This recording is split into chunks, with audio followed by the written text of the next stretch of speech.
माझे नाव आहे सारिका संदेश कोडा। मी इयत्ता 4मध्ये शिकते। माझ्या शाळेचे नाव शासकीय माध्यमिक आश्रम शाळा लालवंडे बेट्टेगाव। माझ्या गोष्टीचे नाव आहे मोर आणि कावळा। एकदा एका जंगलात मोर राहत होता। त्याला बारीक पिसांचं खूप अभिमान होतं। त्याला एकदा कावळा भेटला।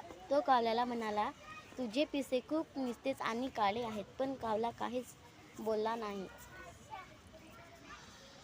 मग काहीच बोलला आणि परत मोर म्हणाला, माझे बघ किती पिसे सुंदर आणि टवटवीत आहेत। असे बोलून मोर आनंदाने नाचू लागला, पण कावळा काहीच बोलला नाही। एकदा शिकारी आला आणि कावळ्याने बघितले तर कावळा उडून गेला आणि मोराला तर उडताच येत नव्हतं। मग शिकारी तिथे आला आणि कावळ्याला पकडून घेऊन गेला।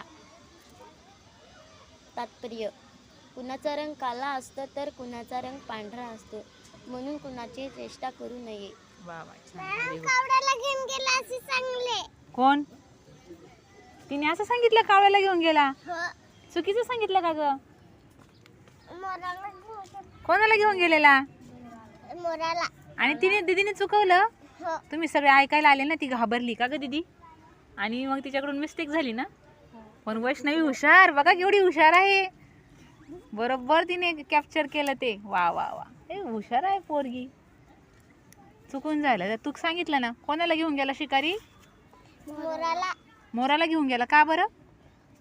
त्याला उडता नाही येत होतं। उडताच नाही येत होता। आणि कावळा काय केलं कावळ्याने शिकारी आल्यावर? उडून गेला. उडून गेला तो। वा वा वा, छान। आता वैष्णवीसाठी टाळ्या झाल्या पाहिजे जोरात।